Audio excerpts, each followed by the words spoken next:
I've got to wrap this, all the events up, because this is just getting crazy too long. If you're still with me and you're still listening to this, God bless you. I'm so happy that you're doing that.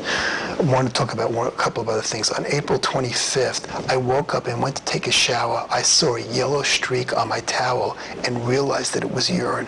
Greenwald and his people had urinated on all of my towels, my bath mat, on my toothbrush, and in my mouthwash. Greenwald's people never would have urinated on my things without his permission or presence.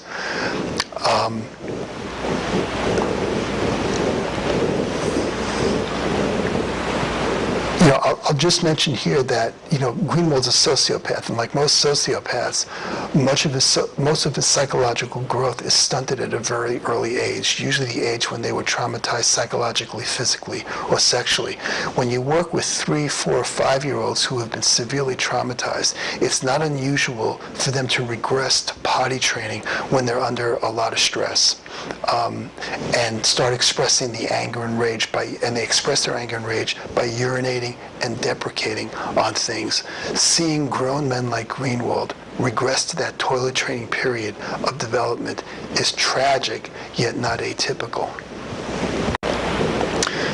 There continued to be a lot more break-ins. They were coming in off of my balcony. I assume they were coming in off of the apartment above me with that swing or with some sort of a bungee cord, in much the same way. That documentation is in the complete document. I won't go over a whole lot of those things right now. But for the purpose of this, I want to talk a little bit more about my interactions with Susanna Geis. On April 26th, I spoke with Susanna Geis, the manager of the towers at Costa Verde, and told her that my apartment was being broken into via the patio door. I told her it was the people in the apartment above me. She said the apartment above me was leased to a corporation that leased the property out. She didn't know who was in the apartment, but she said she would contact that corporate leasing company. I did not tell her that I was being stalked at the time. I didn't know that time that Susanna already knew about my situation and was helping the police set me up in an apartment that the police had rigged in to monitor me. I should also mention that a lot of these break-ins off my balcony were happening in broad daylight. So other people had to have seen this. They had to have called either Susanna's office or the police in 911 and reported it. And I'm positive that once this comes out, there are going to be some people that say, yeah, I did hear about these break-ins, and I called and they said not to worry about it. People had to have seen this. They've come in broad daylight. And in one of the buildings that I was in, the first apartment that I was living in here in Costa Verde, it faced another building for the elderly. It's called the Hyatt Regency Residence, and it's only about 50 or 60 feet away. So it's impossible for these people not to have seen some of these break-ins, I wouldn't think. A new stage of the Mason Sand thing occurred. Earlier, sometime in around May, I was sitting on a leather chair that I knew wasn't contaminated. It was easy for me to clean off. It wasn't contaminated with Mason sand. And I got up, and I was fine. I'd been sitting there for a while. Got up, got something to eat, and went to the restroom and came back. And my skin started to burn. I looked down. There was Mason sand on it, which meant, and nobody had gotten into the apartment. And I looked up, and I have a popcorn ceiling with a ton of air holes, realizing that there must have been some very fine holes that these people had drilled in to start spraying. It would be like Greenwald to do that, let's start making really fine holes that he's not going to be able to find, saying that he's spraying Mason sand, because he'll sound crazy if he says that. But the Mason sand was there, and it was all over the chair. And that was just the beginning of that problem, in terms of the Mason sand coming through the ceiling. So I continued to talk to Susanna about moving to a new apartment, but she said she wouldn't let me move until my lease was up in July. If I moved before then, she said she would have to I would have to pay some very costly lease break fees. So I eventually told her that I was being stalked and that the people above me were getting into my apartment via the patio. I told her that I wanted to move into an apartment where she knew who the people were that were in the apartment above me. Susanna said that would be difficult since she seldom got to know the people in the building. She repeated this on several occasions, that it would be almost impossible for me to get into an apartment where she knew the people above me. I just thought that what I said to her was, I just want to get into an apartment where someone's been there for a while. I know it's not one of these people that are stalking me and they're going to be there for another year or so they can't get in above me. In June 16th, the people upstairs from me were pounding on the floor over my head. The sound of the banging indicated they weren't hitting the carpet, but they were hitting the hard concrete underneath the carpet. I called Susanna, told her what was going on. In the midst of this phone call, the hammering stopped. They probably heard me, either through the phone call that I had, or at this point I knew that they had to have some sort of video, really high-tech video devices. I mean, I know a lot of stuff that's on the market that you can put in bigger light bulbs or in smoke detectors, and I couldn't find any of those there, but these people had access through the police to stuff that was much more difficult to find. And they had to have that because they were putting holes in the ceiling directly above places where I was sitting, and they had to know where I was sitting in order to be able to do that. Also, again, they had to know when I was asleep, in order to break in while I was sleeping at nighttime. Susanna later called me back and said she had gone up there with the security person and said no one was in the apartment, and she said she called the leasing company, and the leasing company said that nobody had been in the apartment for a couple of weeks, yet I was hearing them walking above me constantly. New people moved into that apartment a week later, but the same things continued to happen. During this time, I continued to have real suspicions about Susanna's involvement with all this. I continued to talk to her about locating to a new apartment, hoping that I could trust her and that she wasn't working with the police and setting me up in an apartment where the police could monitor me. Boy, was I stupid and naive. We talked about an apartment 1205, which would be available in July. However, Susanna said that the apartment above that one, 1405, there's no 13th floor, was up for lease renewal in the near future. And she didn't want me moving into an apartment where somebody else might move in above me and she wouldn't know that. And then having to deal with Greenwald and the police getting somebody in that apartment above me. So we passed on 1205, and it rented a few days later. Of course, what Susanna knew then, because she had to get just at least 30 days notice, was that 1105 was becoming available.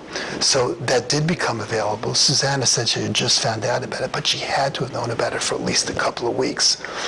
And I called Susanna and she looked up who the tenants were in 1205. She said she didn't know who they were and said they were just people off the street that had moved in, and she didn't know who they were at all, and they had just moved off the street.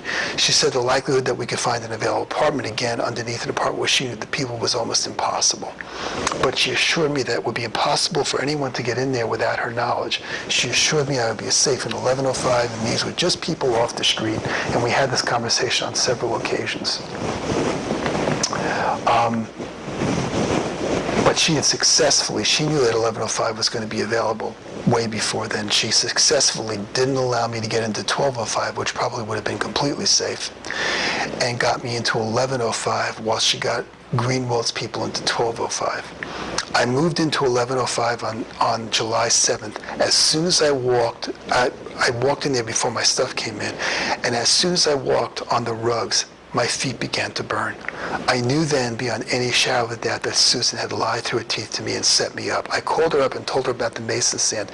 She set up the head of maintenance, and I showed him the mason sand in the vacuum canister. He asked me if I wanted to have it washed, and I told him that the water only made the mason. He wanted to know if I wanted the carpet shampoo, but I told him water just made it worse. And so I said, let me vacuum and see what we can do, and I'll talk to you in a couple of days about it. I'll talk to you later in the day. I then spent 4 to 6 hours vacuuming the floor and then cleaning my vacuum filters. I vacuumed up, I'm serious, at least 2 to 3 cups of mason sand that I saved and showed the maintenance guy with. When I finally vacuumed up all the floor 6 times, I vacuumed once again, and there was only a small trace of the mason sand present. I called the head of mason of maintenance, Jesus, and asked him to come up. He arrived about an hour later, and we decided to see what happened over the next few days. He left, and I vacuumed the floor again, and in about the hour and a half that had passed since the last time I vacuumed, where there was only a trace, there was at least 2 tablespoons. And I thought I felt it coming down on my back, that had been pouring through the ceiling. And he had some Greenwald had some carpenter people come in and do it through the corners where the ceiling met the wall to get this in. But the proof, I was vacuuming up the proof every single day that anybody could have seen. I went up to 1205 and introduced myself to the man in the apartment. He was white, overweight, and in his early 30s. He said his name was Eric Young. This was the same guy that I told you I saw at the tattered book cover on September 15th, 2009. The same guy. I asked him how long he had been living in the apartment because I thought, he had just moved in. And he said, I've been in here about 8 months. I said, well, I thought that the apartment was just rented last month. And he said he was supposed to move out, but changed his mind and extended his lease. But Susanna had looked in and told me that brand new people had been just moved in, and she didn't know who they were. On July 23rd, I spoke with Susanna and told her that the mason sand was still a problem. I told her that I had introduced myself to the person above me, and he said that he wasn't new and he had been there for 8 months. I asked her how that could be, since she had told me that the new person had just moved in. She looked at me and told me that she had never said that. She then made up this conversation and tried to convince me that it had happened. Don't you remember, she said, don't you remember I pulled off his paperwork off the top of a sheet of possible releases and told you this guy is supposed to be, he's not going to be moving, he's going to be resigning, he's very safe, I happen to know this guy, he's a good guy, and that's why you took this place? She looked at me and actually tried to convince me of that. There's an expression, I'll talk about it later, it's called gaslighting. In the psychiatric profession, and it's actually taken from a play called Gaslight, which is a story about a completely sociopathic guy who tried to terrorize this woman by making her think that day was night and night was day and just screwing around with her head. Susanna was gaslighting me, making up conversations and trying to make me think that my version of reality wasn't real. It's what sociopaths do. Susanna refused to move me to another apartment. She said she had already done that, which she hadn't. I waited till my lease moved and it got up and then I moved.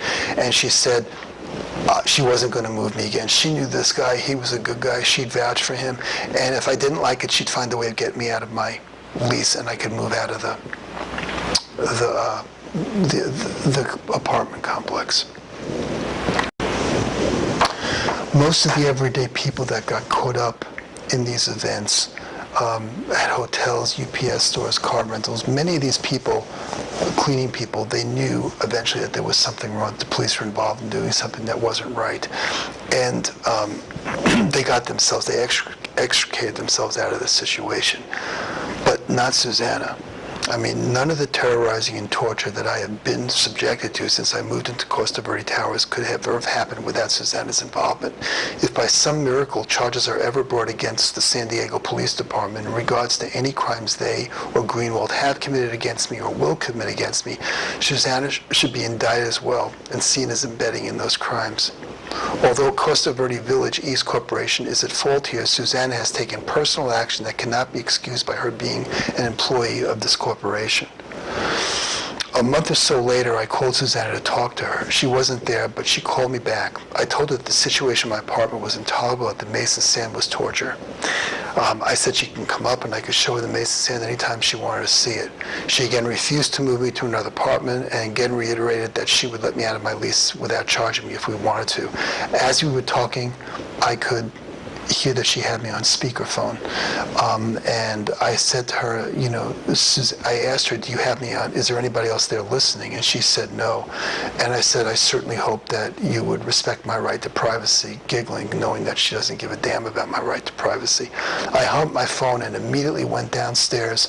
Within maybe 90 seconds was down there and she was hugging some guy goodbye, walking out of her office. He had in his 60s, thinning red hair, about 5'10". It was probably the relative that was on the police force or retired from the police force that was helping her, that she was doing this for.